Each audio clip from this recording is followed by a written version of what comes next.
right, welcome to Blacklisted Radio. Thank you for being part of it. My name is Doug Owen. I am the senior editor of blacklistednews.com, your host, and you can find out more about this show, me, and everything that we do at blacklistedраdio.com. Today, the show is titled, The Old Gods Are Dead, Long Live the iGods. And I named it that, which I usually don't do. I don't usually name them. Usually, just a chronological date that we attach to the podcast. But I decided to name it Death to the Old Gods. The Old Gods Are Dead, rather, and Long Live the iGods, because of some of the very interesting and quite, I think, connected stories about the sediment, the culture, and the zeitgeist of the politically aware and youth in this country. More and more people are turning away from the old gods, the old authoritative sources. And I use gods because I think of God, and I'm sure most of you do, as the authority, something that is over government, over people. It is something that you idolize. It is something that you respect, regardless of whatever religion it is that you may or may not adhere to. If you do, if you adhere to some kind of organized religion, then it is a doctrine. It's a rule of law for you to abide, to get to said place, to be a virtuous person, and or reap the benefits of that religion, whatever it may be. So, gods of the modern era, not to mention there's plenty of old gods, and one of the interesting things about government and God is that they were once intertwined, and they still look a lot like one another today. And in the minds of the people that are followers, some of you may call them statists, the parallels are more than evident. So I saw this report, and we'll start with this. Other stories about how we are changing into a culture, an iCulture, if you will, that embraces self-interest, ego, possibly enslaving others at their behest. That is something that I think that we can make a great case for in this show today, and that is what I plan to do. One of the great things about the iCulture, and it's somewhat self-interested in that part of the iCulture, I would say, would include me to a certain extent, and most of you out there that are media creators, art creators, people that are making things, and that doesn't separate people into different, consumer, creator type relationships. Most people do both. Most people are creators and consumers. I definitely fall into that category. I create media. I embrace it. I not only create it, but I watch and absorb and bring to this show. And I mean, most people do, to their day-to-day conversations, to their lives, to their homes, things that they've learned, things that they have absorbed from media. But when it comes to organized mainstream media, TV, record lows, kids do not want anything to do with programming. And I see that right now. One of the things that's happening in my house is spring break. So we have a house full of the family, kids hanging out, and so I'm in the Blacklisted Radio bunker trying to do this show very, very quietly, so as to not to wake up any of them.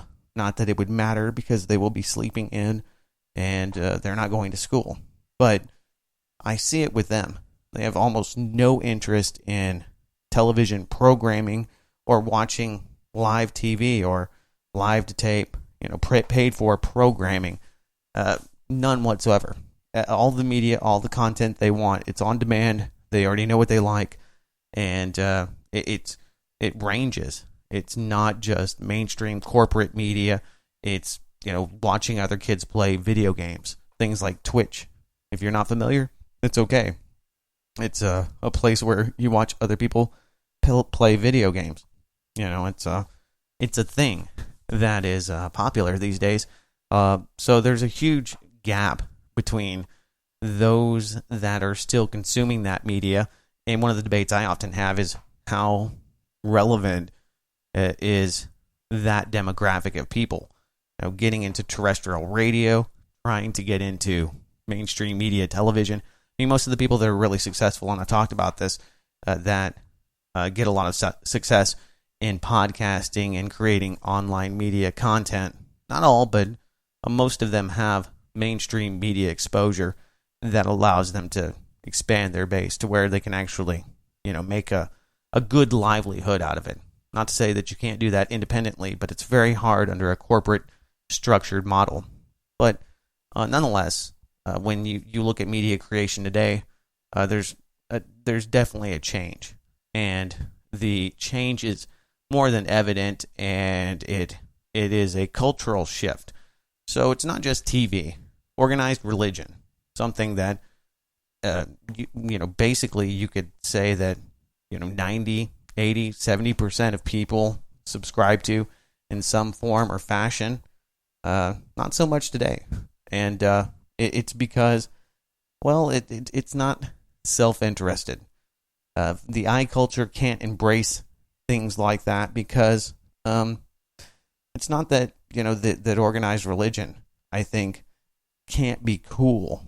I think a lot of people go back to it later in life whenever they have children and start thinking about, well, I have to do something, I have to, whether it's be there for them or baptize them, or you went to vacation Bible school like I did, and you just feel like it's almost a birthright that you have to bring them into, the fold somehow. And I think that's kind of the passive Christian that thinks, well, if I don't get him baptized, he's not going to get into heaven. So, I don't want to begrudge him that. It's the kind of half-foot-in Christians out there that, I was definitely brought up into as a Methodist in a small Texas town. But anyway, I don't want to bore you with religion or the lack thereof. But, organized religion does not subscribe to many of the current cultural doctrines or ideas that young people embrace. And I think a lot more people are starting to look at themselves. And I would hope this is really it. It's not that we just have this, horrible, evil society that's degrading into whatever. That might be the case, but I think more of it is that people don't feel that they need a gatekeeper. Same thing with media. You don't need a Brian Williams, not that you trust him, or some other person that's paid to read news from a teleprompter to give you the scoop. And meanwhile, you don't want to necessarily wait for that every night. Convenience definitely has helped the mainstream media in a lot of ways. And same thing for religion.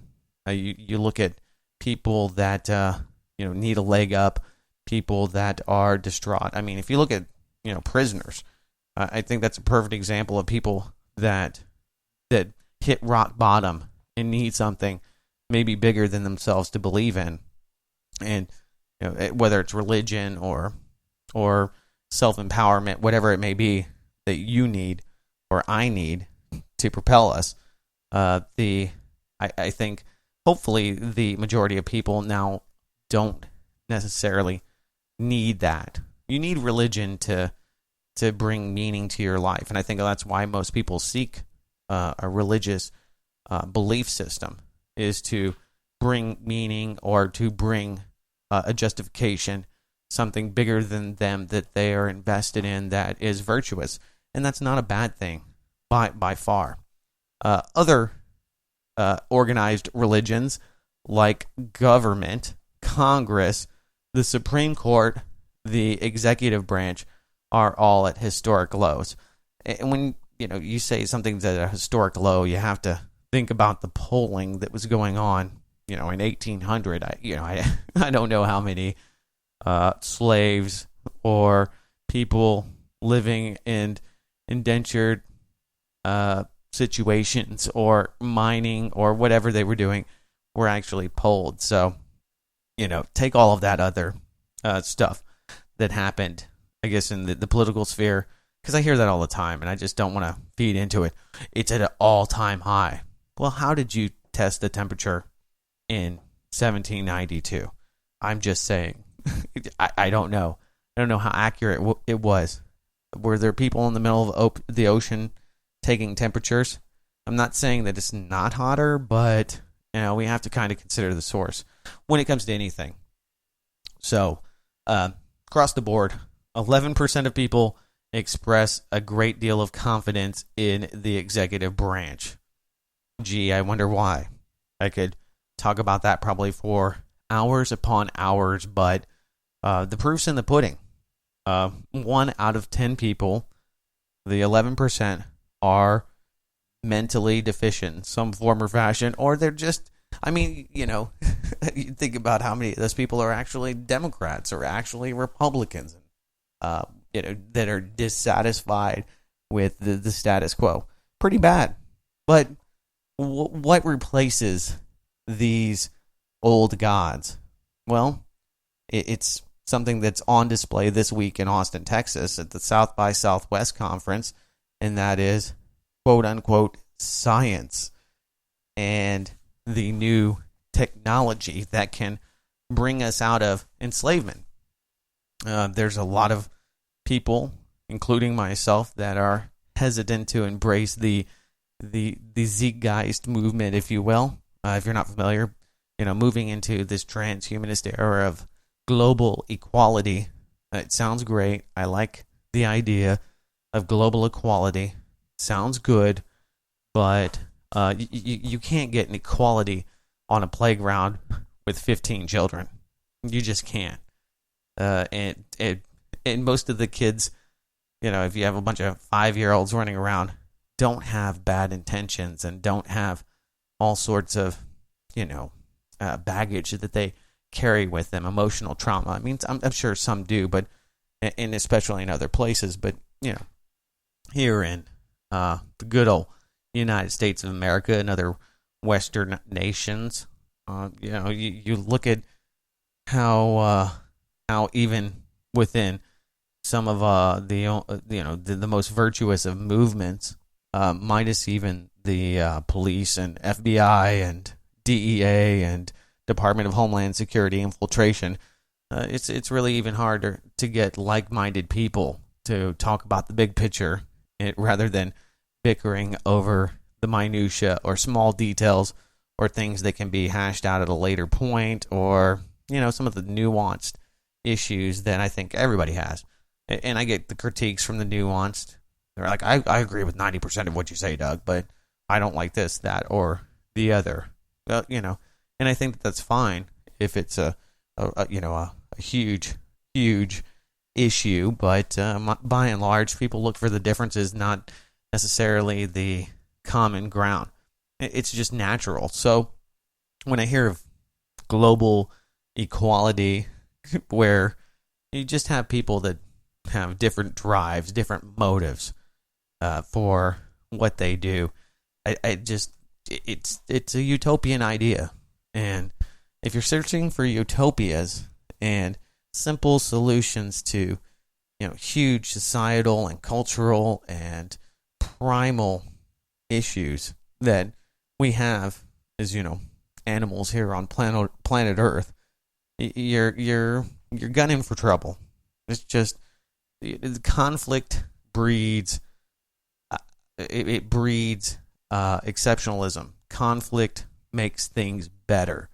Conflict and more people conflicting with one another, not killing each other, but better ideas, people that aren't satisfied, people that aren't happy, people that don't think that we've gone far enough, create the virtuous, wonderful things that we all enjoy today. So to try to, cap humanity, to cap primal instinct, to cap all of the things that make us human, just seems like a crazy and foreign idea to me anyway, on a very philosophical and fundamental level. But we have to have something to believe in. If you've jumped off the bandwagon with organized religion, if you question the morality of those that you have surrounded yourself by, and that's my big problem with most of the organized religions. It's not so much the religion itself, it's the people that end up following it use that as some kind of vice or control, or it lord their selves over you, that make interacting with others not that pleasant. And that's why I don't get into political parties. I don't engage in a lot of organized civil disobedience, and for many obvious reasons, mostly because I think that things are more affected or in an effective and positive way by shifting culture, by shifting the way people feel, rather than by poking your finger in the government's face. Look at things that I think are, and I know I'm going way off the point, off the tangent here, but you look at what's happening in Ferguson, Missouri, and people are like, well, this is great because we're having this national debate, we're having this national conversation. And I think that it's great to recognize the problem with giving the state too much authority, and when you have people there that are hypocrites, when you have people there that use that power to lord over others, but we get caught up in race baiting, the situation turns into violence, and it really becomes who has more of the right. People feel that the cops, I think a lot of people feel that the cops are overstepping their power, that they have no recourse when they are wronged by the police, that they have no one in their corner, and they're right, and that's why people are mad. And so the conversation becomes more about race than it does about policing, and taking those powers away from the police, taking them off of the pedestals and the idolatry, the God status, the sacrosanctness of the department, taking that away from them. And some of the solutions, the Department of Justice taking over your police department. Yeah, great. We know what kind of operations they may run out of there. Fast and Furious, anybody? I don't think that the things that most people, 90% of the people that are upset about the situation rightfully are asking for are good solutions necessarily. So, how productive the discussion is worth having, and the mounting evidence against the state in this case, and believe you me, I mean, you go to any police department across the country, almost any big company that employs hundreds, if not thousands of people, you're going to have racist emails. You're going to have people that say things tongue-in-cheek that are horrible. I could go on and give you horrible stories about things in the early days of internet that were, and if you remember, you that are old enough, there was a time where people would email you anything, just the most horrendous and disgusting stuff, and there was no etiquette. There were no things that you signed at work. There were no firewalls, really. There were no policies that addressed internet behavior for a short time there in the late 90s, where people would just send you stuff and you're just like, oh my God, no filter. And then there became etiquette and policy and all of that. Now we have a politically correct atmosphere at most businesses, but I mean, nothing that compares to stuff that I got in my mailbox. And I won't even address it, but some of you have seen that stuff and might remember the kind of crap that you would get in your email box. And people thought it was absolutely okay to just send you horrible pictures of things that should not be taking photos of at all. Anyway, speaking of taking pictures of people, peekaboos, well, let's talk about the iWatch first. This is something that I think is pretty interesting.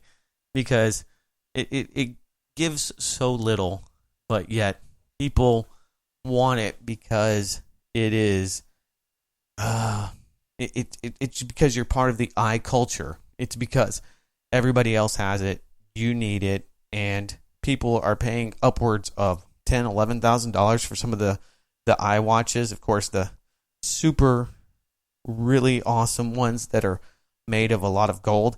Interestingly enough, I saw this from mining.com. It says iWatch better than the proverbial mark of the beast microchipped population. The gold that is needed, they're saying that this is the estimate. I don't know. This may be the sign of the end of things to come, but that 18 karat gold casings for the iWatch are going to be so high that it is going to make Apple purchase 30% of the world's gold production annually. And I just, that's either we don't have much gold production at all, or that is a lot of $10,000 iWatches, or that's a really ridiculous, overhyped prediction by mining.com. Regardless, it just kind of shows you the new things that we put faith in, things that technologies that are pretty much untested, just like email was 15, 20 years ago. Things that we thought that we would never want, things that people would probably think are pretty creepy and, just naturally have an aversion to. And now people are begging for it. And the iWatch, I guess it's every bit as cool as Michael Knight in the 1980s sitcom Knight Rider. He had a watch where he could talk to his car. Kit, come get me. For all of you international listeners, that means nothing, but unless you're in Germany and you love the Hof, you love the Hasselhoff over there, at least some of you, without taste. But I guess he's a big deal over there. Nonetheless, you can talk to your watch, it can listen to you, it can photograph you and video record you. Maybe you can do a podcast like I am from your watch at some point in the future. Of course, planned obsolescence dictates that all of the really cool features they've already developed you won't get. But people are pretty excited about it, I guess. And the hype, the amount of native advertising, the oversell of something that, it's, I guess, a big deal, but it's not that much bigger a deal than just taping your phone to your hand. It's in a watch form. I could have really the same piece of technology with 2 rubber bands and a smartphone. They cost $5 from China, and it might actually do more. But it's this idea that this is great. So the people that buy into that, the people that are searching for meaning, and when it comes to the cult of Apple, it's pretty powerful. I would say it's almost as powerful, if not more powerful, than the Catholic Church. Maybe. It might be on par. But that's on its way out. That's not popular anymore. iWatches are absolutely popular, and people are looking for some kind of scientific dictatorship that's going to bring them equity in an increasingly volatile, unstable, and just a lot different kind of atmosphere than people are used to. So this story came out this week about Hertz spy cameras. If you haven't heard, the Hertz company, they rent cars here in the United States of America and Canada and probably other places, have installed this navigational device that is called Never Lost, which sounds nice. It's very optimistic. You'll never be lost again. Oh, nobody likes being lost. Driving around a city you don't know, in a rental car at night. Been there, done that. You probably have the T-shirt. So anyway, with the newest models that they have rolled out, there are cameras that are attached to these that are staring you in your face. And, some of the consumers, some of the people that rent cars were concerned about this and didn't particularly think it was cool to have this camera pointed at their face. Some people even thought that there might be some nefarious reason that Hertz would have this camera in the dashboard looking at them. Now, Hertz came back, and this is exactly what they said, quote, Hertz added to the story Hertz added the camera as a feature of the Never Lost 6. In the event, it was decided in the future to activate live agent connectivity to consumers by video, end quote. Spokesperson Evelyn Impetris, I guess, it's an interesting name, told Fusion Magazine, quote, the camera feature has not been launched, cannot be operated, and we have no current plans to do so. So there you go.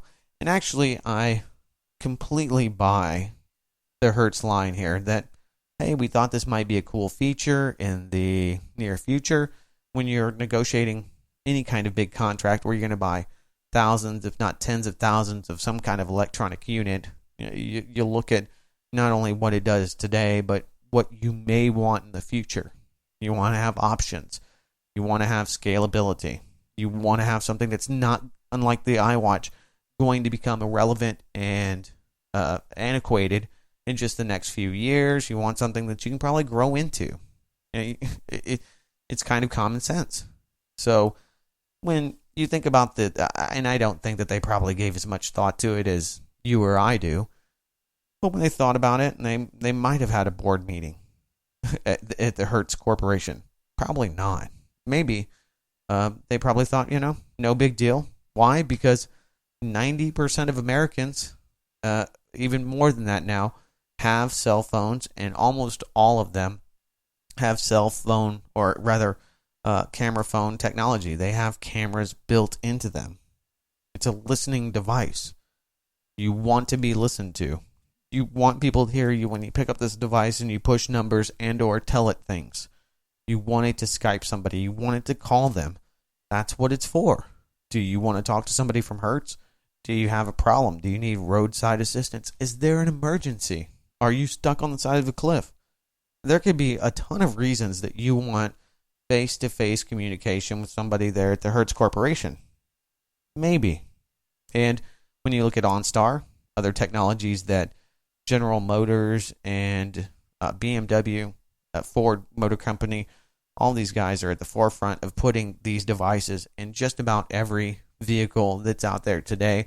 Not to mention the fact the government's now mandating black boxes, event recorders, and transponders be put in every vehicle in the United States that comes into this country that's imported.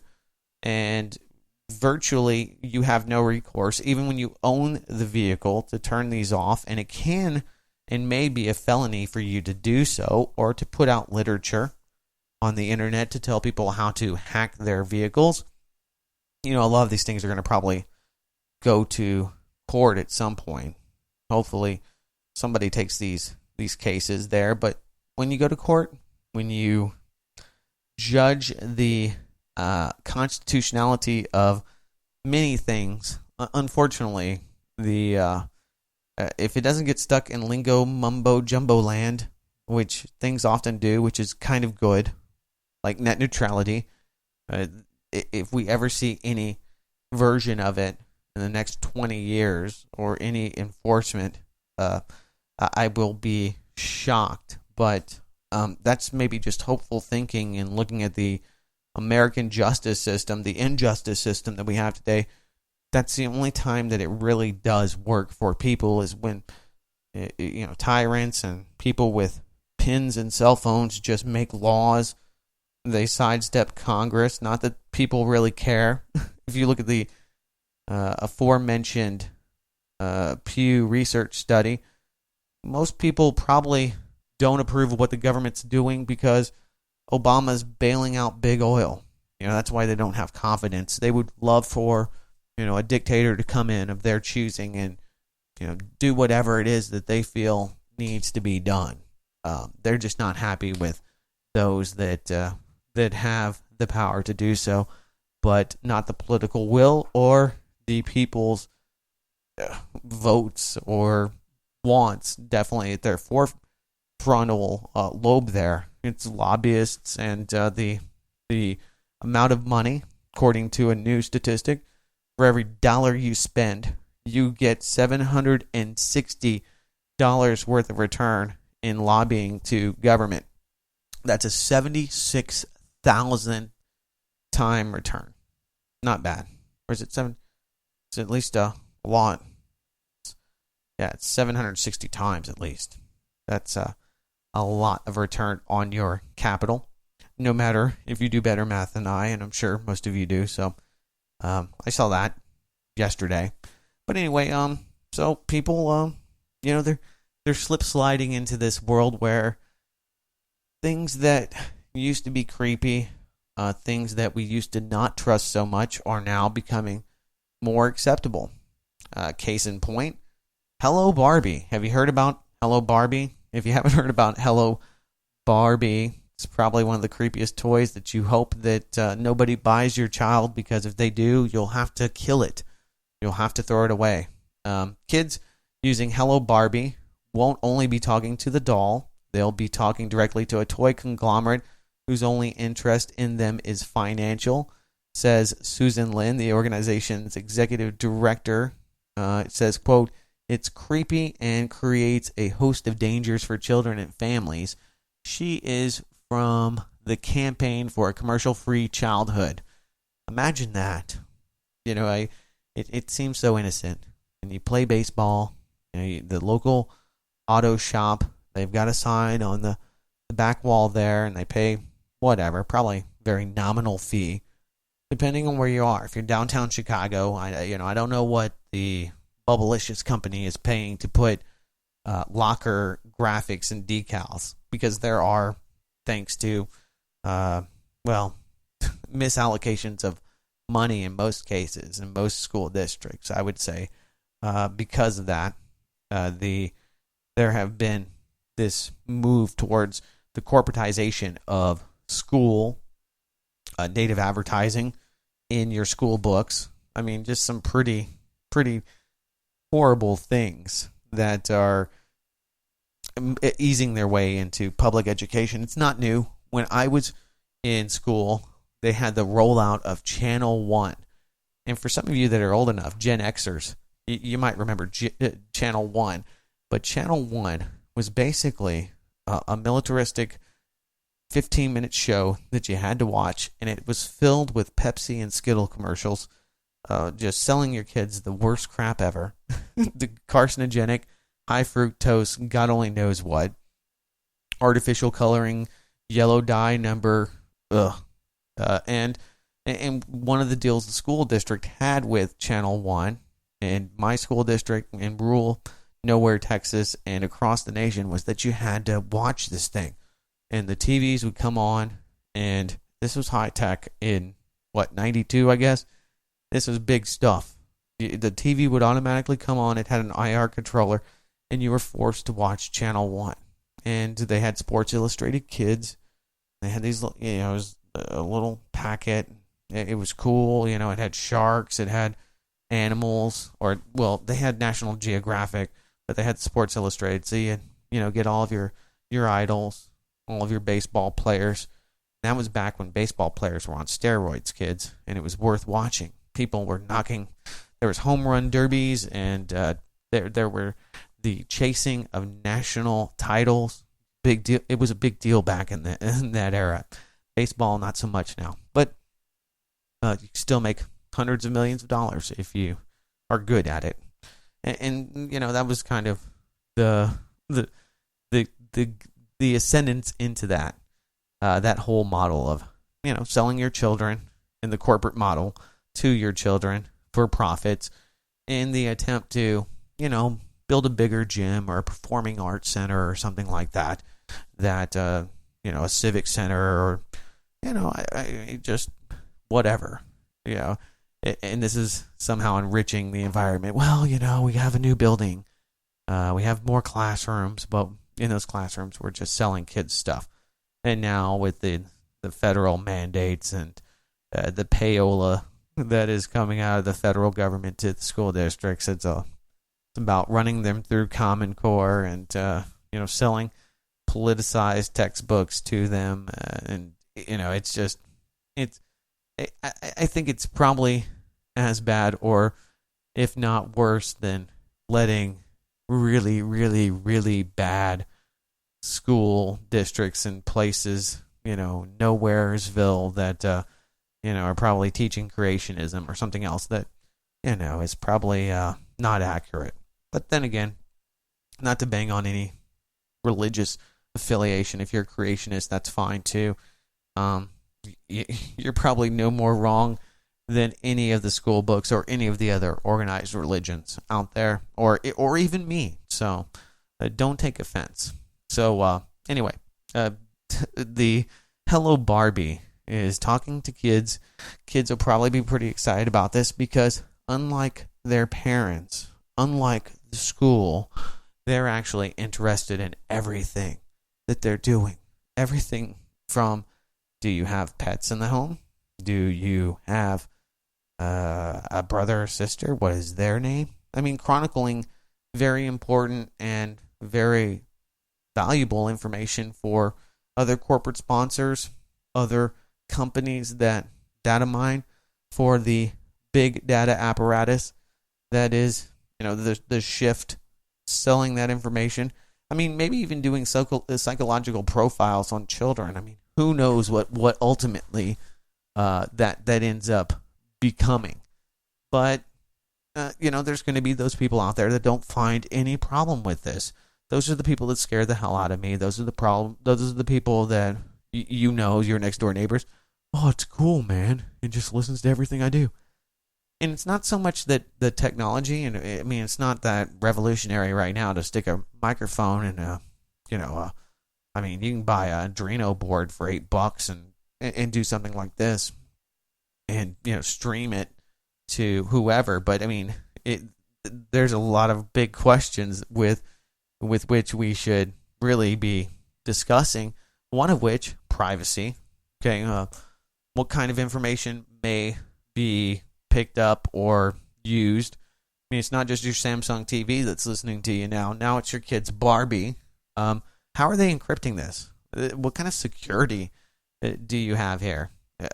Just think about those kind of issues. Not that I want to give the government more power to regulate Barbie dolls, because at the end of the day, I don't think we need Barbie doll regulation. Hopefully, awareness and understanding of what these technologies actually do will reap some benefit. But I mean, it brings up a lot of ethical and practical discussions that we should be having about security and how much awareness of this technology. How many people are going to have these things in their homes and really not comprehend that? I think a lot more than you'd think. So, Hello Barbie, maybe shocking to some, no more than the Hertz representative thinking that you want to talk to them, no more than GM, pushing their surveillance system on you, OnStar, making you pay for it, really. But you miss that payment, boom, they turn that sucker off on you. Anyway, I saw this one. Blockchain is the blockchain is the core, if you will. And I know that there's many of you that can critique me on this, but it's really the underlying system that Bitcoin uses. And there's many other coin systems that are based off of Bitcoin. I think that Bitcoin's interesting because it is something that is not centralized. It is something that is not securitized, insuritized, or any of the other things that we have with the central banking system. And so that is the allure of anonymity, which is kind of debatable. I mean, if you're tech savvy enough, maybe you get anonymity out of it. Maybe you don't. You can talk about that with Ross Ulbricht, the alleged Dread Pirate Roberts, who was recently sentenced and found guilty for running the Silk Road. How anonymous it may be, or ultimately how dangerous having something like that because it would be really easy to virtually indict you to create a fake digital footprint and fake digital DNA. Those kind of things are really, really hard to defend against. If the state says that you've done something and they have an electronic record of that, good luck trying to argue that in court or find a lawyer that will do it pro bono. Anyway, IBM has been looking at this technology, and they now have their own platform. The blockchain will be used, and they have, and Goldman Sachs, by the way, has been trying for several years to actually patent different currencies using the blockchain. Anybody could start their own currency. You could start a Blacklisted Radio coin, and that, like I said, that's the allure. But there's a lot of problems with that because people know that it's a unsecure environment, and there's always going to be those people out there that are going to want to take advantage of it, especially on the internet.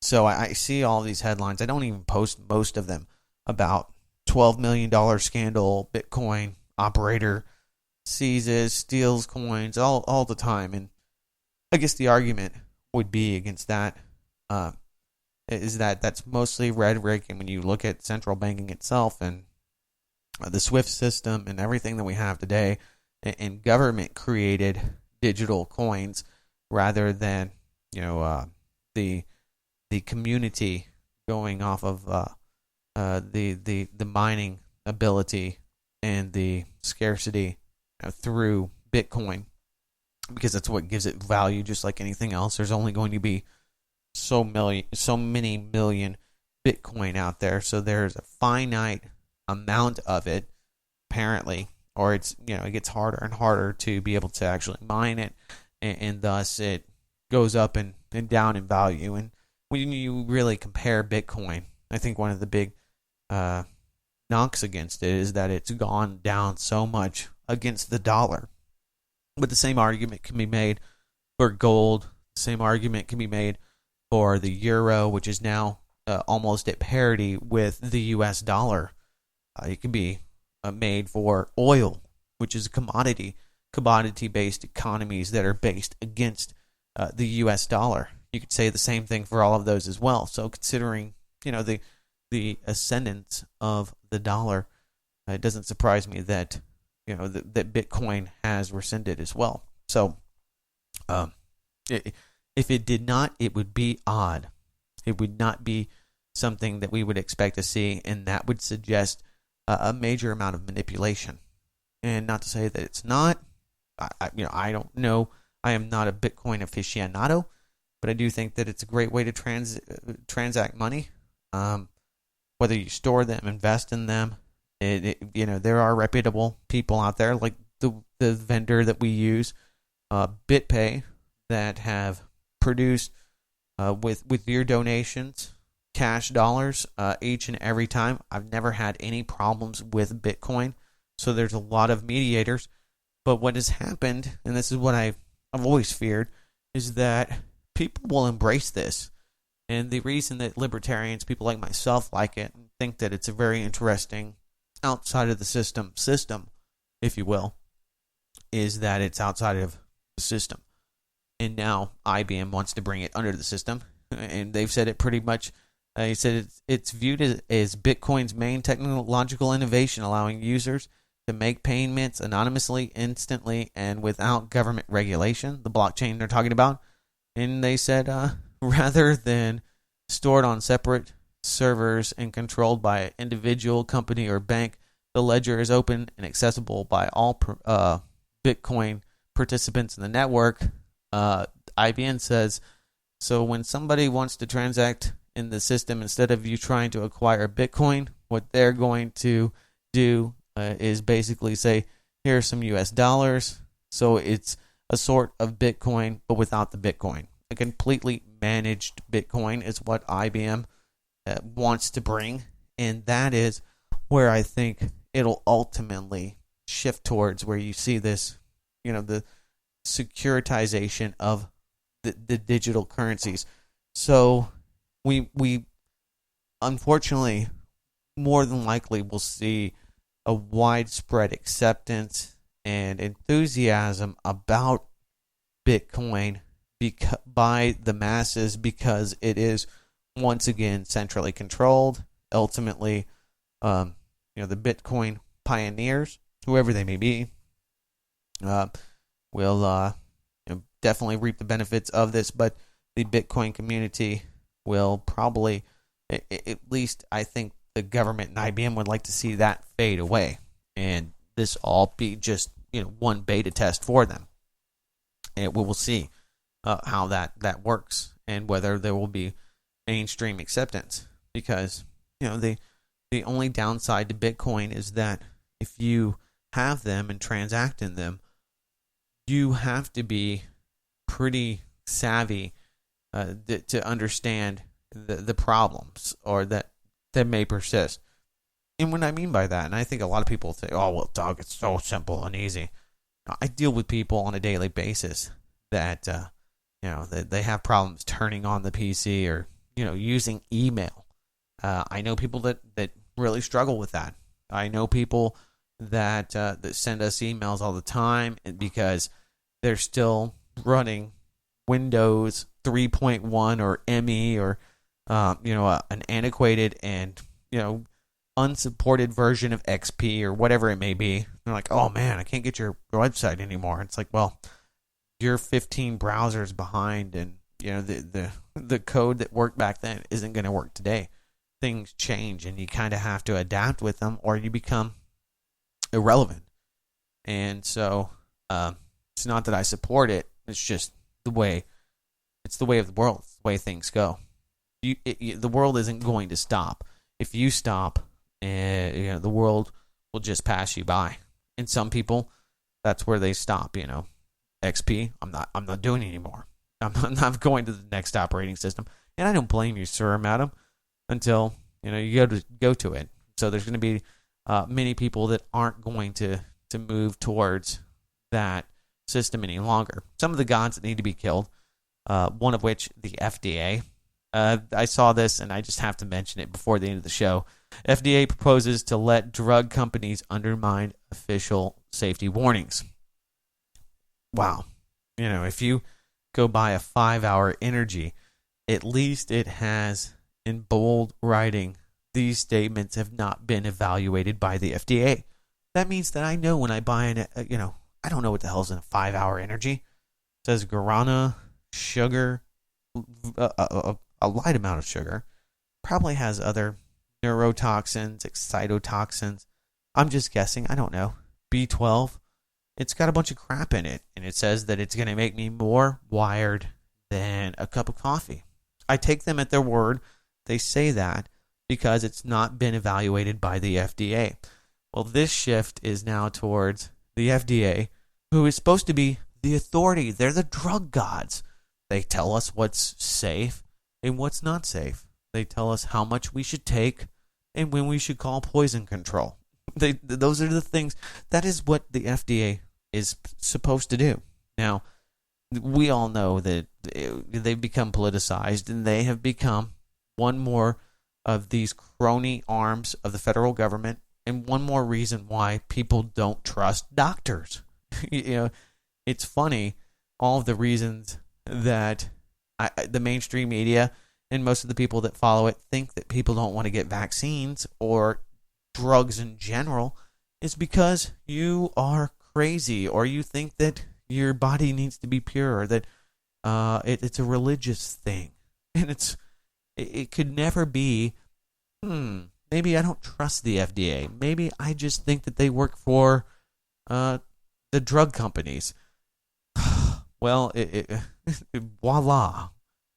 This has come to fruition. The FDA is saying that the pharmaceutical companies, and this is where we have to have the laugh track. I don't have my board hooked up here, but this is what they say is a First Amendment right.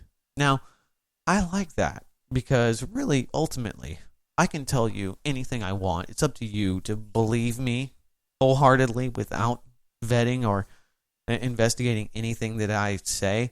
If you're that kind of person, I appreciate that because I guess you trust me, and hopefully over the years I've been able to garner that trust because you have verified things in the past, and that's why people give the FDA, I think, the benefit of the doubt, because that's what they were geared to do. And you believe all these people that have degrees and get hundreds of thousands of dollars probably, go to school and learn things like ethics, that they might actually be doing something in your best interest. Well, don't count on it. Don't take that one at its face value. Everything that I say, I have to prove, because everything I say is under constant scrutiny, because it's outside of the jurisdiction of the Ministry of Truth. And Google algorithms and new truth tellers, the new ministries of truth, are going to do everything they can to mitigate people like myself, to minimize the reach and impact. And that's why we do this thing commercial free, this show. We use a value for value model. If you value the show, if you value honest assessments and opinions and just a voice of reason in a time of universal deceit, somebody to reassure you that you are not crazy, you are not a nut for being skeptic of the state's line, then you could support us with financial donations at blacklistedradio.com. That's the best way. And if you do not have any money, that is okay too. You can help us by promoting and infiltrating social media, the government and police, and corporate sponsors all want to know what you're tweeting about, and Twitter is going to help them. So let them know that you're listening to this show and that other people should as well. And that is all you have to do. And we will continue to do this. I want to thank all of you so much for the continued support, and we will put out many more shows in the very near future. And just go to blacklistedradio.com. You can find out everything that you need, much more. And until we talk again, take care.